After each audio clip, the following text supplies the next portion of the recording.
నమస్తే ఫ్రెండ్, వీళ్ళు మా దోస్తులు. నా రూమ్ కింద అంత ఉన్నారా, ఎడ కూర్చుంటారా అంటే ఏ అత్తమ్మ కొద్దిగా వెనకగానే పెట్టు బండి వెళ్ళేటట్లు. ఓయ్ కొద్దిగా వెనకనే బండి వెళ్ళేటట్లు బస్. ఇలాలే దొంగలు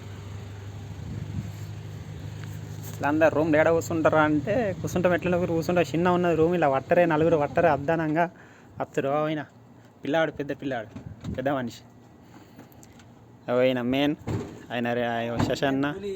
ఆయన పెద్ద పులి. గది పెద్ద పులి, అస్సలు పెద్ద పులి. అది బుల్డోజర్, అది పెద్ద జేసీబీ బుల్డోజర్. అది అది వచ్చేదా. లెట్స్ గో నాడే. శశన్న ఏం చెప్తున్నావు? రూమ్లోకి అడిగినావా? ఇంత అంత ఉన్నది రూము, గరమే ఉన్నదే. ఇలా కచ్చి కూర్చుంటారట మా